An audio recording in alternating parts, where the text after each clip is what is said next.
History didn't begin with slavery, but slavery changed everything. When people talk about escape from slavery, they usually imagine one direction, north. That assumption comes from a later period when borders were fixed, states were labeled free or enslaved, and escape routes became formalized. But in the 17th and early 18th centuries, that map does not hold. Before the Underground Railroad, before so-called free states, before stable national borders, north was not the only option, and often it was not the safest one. If you've never heard this in school, tap like. In the late 1600s and early 1700s, slavery was expanding across colonial North America, but it was not yet fully stabilized. Legal systems were inconsistent. Borders shifted constantly.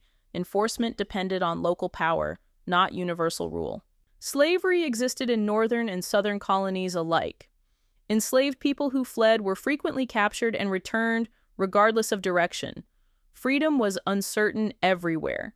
So, escape did not follow a moral compass. It followed law, empire, geography, and survival.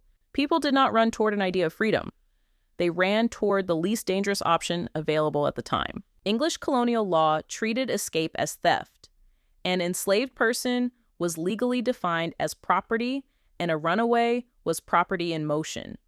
Colonial governments responded by creating patrols, offering bounties, publishing fugitive notices, and imposing punishments meant to deter movement.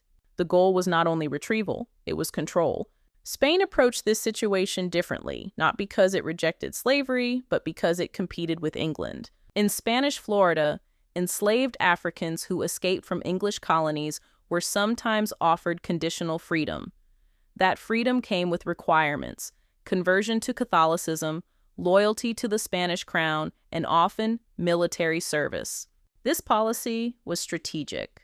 It weakened English plantation colonies by encouraging flight, while strengthening Spanish defenses along contested borders. Freedom was not granted because slavery was questioned. It was granted because empire competed. Law, not morality, determined direction. Escape routes were shaped by land, not legend. People moved through swamps, river systems, forests, coastal corridors, and frontier zones that colonial authorities struggled to control. These landscapes offered concealment, mobility, and time. Maroon communities formed in places that were difficult to access and expensive to police. These were not temporary hiding places. They were long-term survival strategies built on environmental knowledge, collective defense, and constant vigilance. As plantation agriculture expanded, especially rice, mobility became a direct threat to profit. Rice cultivation required large, tightly controlled labor forces. It depended on predictability, predictable planting, harvesting, and output. Movement disrupted that predictability. Large-scale agriculture required surveillance. Every successful escape exposed a weakness in the system.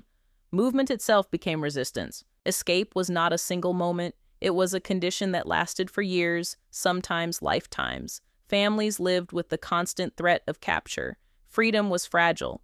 Security depended on secrecy, geography, and political conditions that could change without warning. Maroon communities relied on shared knowledge, environmental expertise, rapid movement, and mutual defense.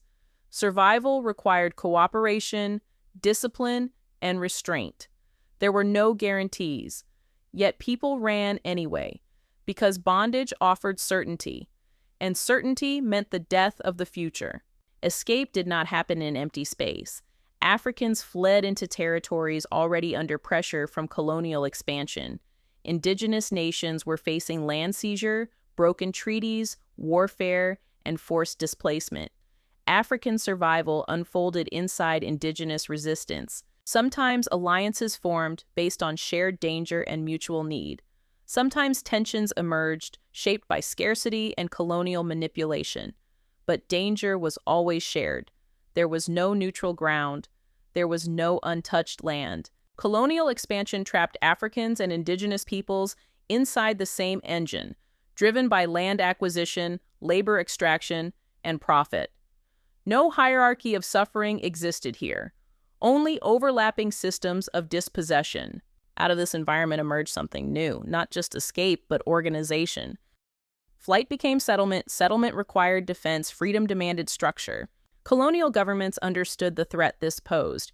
Escape forced them to adapt. They responded with expanded patrol systems, harsher penalties, stricter border enforcement, and racialized laws designed to fix status permanently. Mobility undermined slavery's foundation, so the system hardened, not because escape was rare, but because it was persistent. By the early 18th century, resistance had done what colonists feared most. It exposed the instability of the system. In response, slavery stopped being improvised. It became engineered. Law hardened, surveillance expanded, and violence was built into the landscape itself. In the next episode, we move from policy to place, from legal control to physical confinement, to a site designed to hold human beings as inventory. Built over, Lynch's slave pen and the business of slavery.